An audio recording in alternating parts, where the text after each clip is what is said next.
Alright guys, welcome back to the channel.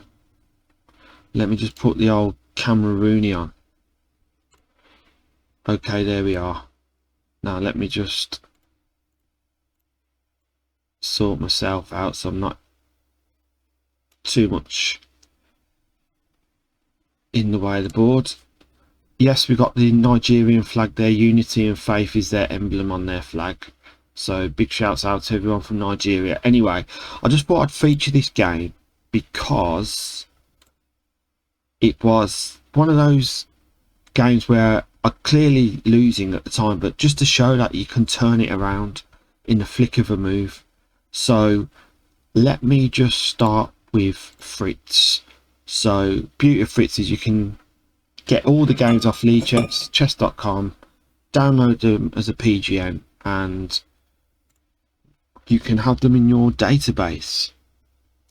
So this guy is Exklezino or Eklexno, Eklexno. Who's messaging me? No one. And Rooks and Hooks with 1-0 Scandinavian. Time control, I believe, let me just have a look, was 10-minute rated. 10 minutes today. Okay, I thought it was a little bit longer, but there we go. So yeah, chopping off. Now people say Scandinavian, you're losing tempo, etc. You are, but Andrew Martin, I do follow his theory, and Gary Lane, although for years when I bought the Modern Chess book opening, it was, wow, let me think, 1999 I bought both books. But anyway, he's long on his Queen D6 as opposed to the old classical line of Queen A5, and the modern to the Scandinavian is Knight F6 instead of bringing the Queen out. So but I bring it straight back now. So D4, most common line for white is Bishop C4, most aggressive, but they've got Knight F3, and people say to me, oh, why'd you give it your light square bishop? But you've got to keep it simple, and I believe I keep forgetting, but the reason we chop off Knight F3, it just saves complications against if they play Bishop C4, and so they've played check to start with, which is fine. Usually I play this, so if they do this and then they take, we just play C6, and then usually they play Bishop G5, and then we play, and we're building our centre. They castle, Queen's, well, Knight BD7, then Rook here, and then usually the Knight comes to E4, but I usually play Queen C7 here, and if they do play Knight E4, then I can castle here, but I don't know why I just keep forgetting some key moves. I'm alright when there's some lines play, but then on the others, so it's just more theory work to do. So yeah, we Bishop B5 check, not a problem. C6, we just delayed taking the knight here. Then of course, if we're not playing, if we played Knight BD7 now, it's a mistake because you've got this check, and then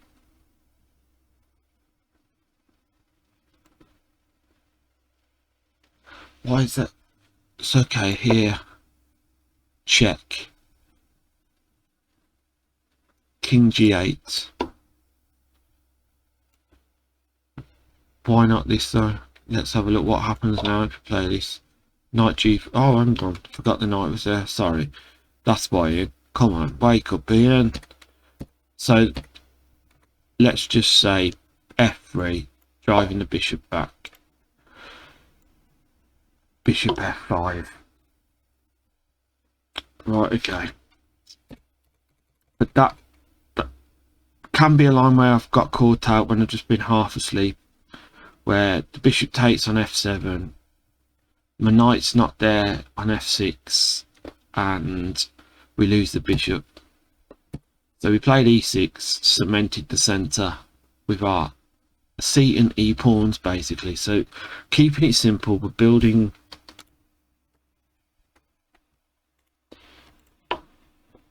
sorry.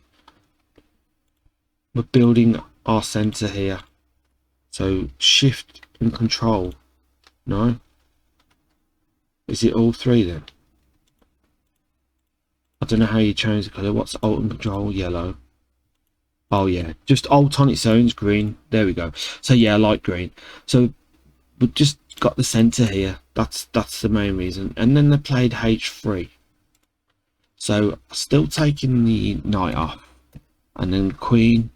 Don't have to worry about B7 pawn because we've already played C6.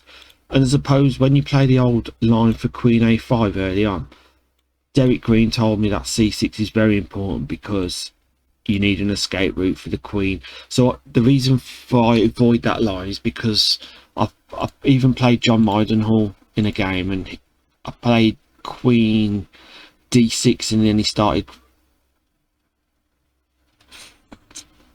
fleecing me with the knights. I got caught out, but anyway, knight BD7 was the next move, just defending the F6 knight. Rather than have, I also learned a rule of thumb with knights. This is early on, but knights are better off if they're not supporting each other because there's more squares to cover as opposed to looking out for each other. But knight BD7 is at the start of the opening, but in general theory knights don't support each other. Anyway, bishop G5, queen C7. So our line is bishop here, and when white castles, we've got the opportunity to take the pawn because we've got our battery. And then there is a line where if they do play the pawn up, you just take and they take, and then the queen takes. It exposes the king's side pawn structure basically, but yeah, that's later on. Not in this game. Knight comes to E4. The position's still equal. Knight takes E4, but I drove the bishop back. So bishop takes F6 here. G takes F6. We played the knight. And knight takes F6 check. So I'm a pawn down now because I have to take, and queen takes. So if I just quickly go back, if it's knight takes E4 here, queen takes E4, maybe I would play knight F6, but then they just take, don't they? Queen F3, and then we go queen A5 check. Oh, okay, bishop's got to come back to D2, yeah. And then what's next? Queen B6. Thing is, maybe in that I'd play queen B6 anyway, because there is a game that Andrew Martin, with the Scandinavian, there is a few lines where you do get the opportunity to play queen to B6 and you iron down two pawns at the same time. But here, C3. Now if I do this, what happens? Castle, bishop E7. White is clearly better. Okay, does it really do much taking the pawn on B2? Is it worth it? But yeah, so we didn't take. We played H6. Take. Queen takes, rook to G8, and then we're proposing this to I down D4. And my idea was to play the rook here and the queen here. So I've got 1, 2, 3 on D4, and we've got B2 still. Okay, so that was great for me. The castle's long as well, so we've still got an opportunity to attack D4 still. The queen's out of the way on H4.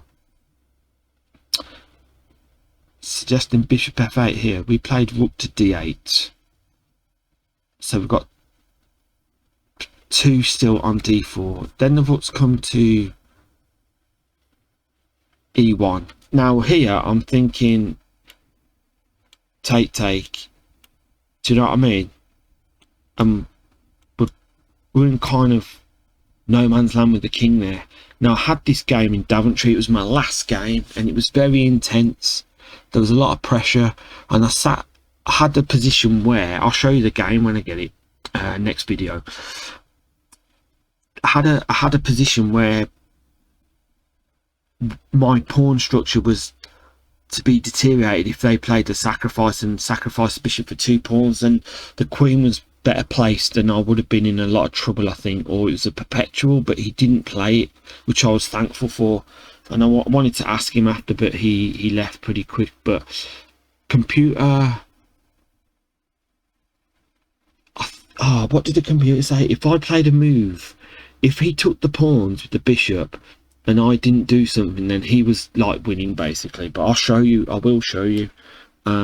So, oh, I stepped off. So yeah, they castled. We played bishop g7, queen to h4, rook to d8, threatening here, and then we've got 3 people on d4 now, and we've got some kind of pressure on b2.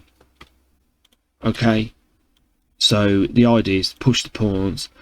We've got the bishop here, do you know what I mean? So there's some kind of plan still, and he's done it. He has done it. He has taken, and it's Houdini style here. So we quick one over the fence, over the turret of the rook, you know, like in Robin Hood Prince of Thieves, and they get hoisted up from the catapult over the wall. Great scene that is.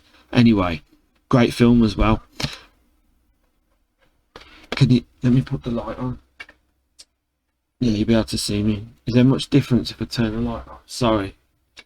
Oh yeah, there is as well, isn't there? Let's put that on. So, king escaping, escape plan.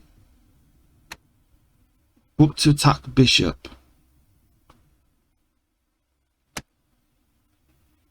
Queen, bishop takes e6.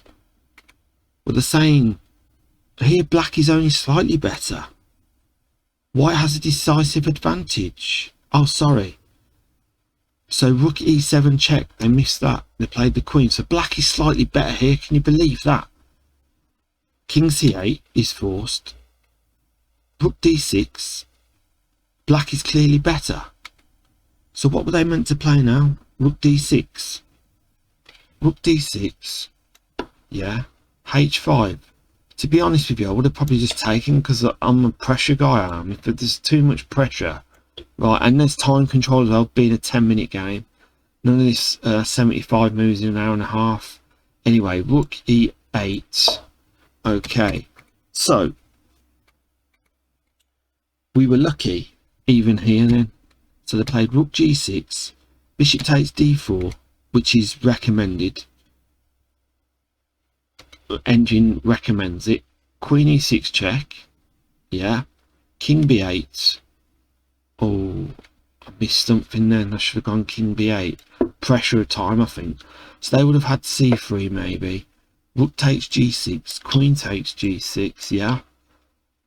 And I've still got time to move the bishop. Bishop e3 check. Oh yeah. So king c2. Do we take the rook? Rook takes d1, king takes d1, queen d8 check. Nice. So still saving the bishop. King c2, and then queen d2 check, king b3, bishop takes f2, a4, and black has a decisive advantage. Wow. So let's just go back then. So we played rook g6, they played rook g6, we took the pawn with bishop d4, rook to d7 to defend, and then rook takes g8, king c7, c3, queen b5 was suggested, but why did I threw a check in? Because I'm getting that rook off the d file. So we weren't too far off with our plan compared to what Fritz has suggested, but rook g7 check, king b6, queen takes e3, and then I had a chance. I was just like, yes, I've got, what did I play?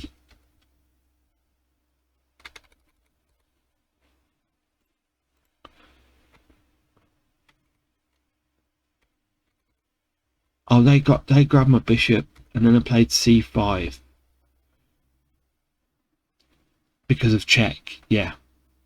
What was the other one? King a6. So yeah, got the check here. King b5, and then it's like the queen can check me. I was expecting here first. I was expecting that check here. So instead of this or this. But anyway, they played here. Could they still check me? Did he have mate in one? Oh no, because the pawn. It's okay, so we were covered.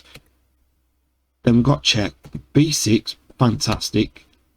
And then great. I was like, yes. Check. And we win the rook. And we're a pawn down. So white is better. See, I did actually literally think about queen e4 first, but then I don't know, I just thought get the rook off instead of delaying the process. I mean, what does it do? King f1, it's just a tempo move, is it? Then queen b1 check, queen e1, queen takes g6. Obviously just forcing it back. Okay, king g1, and then queen f6. Oh, attacking the pawn on c3, but it's covered though. g4. Okay.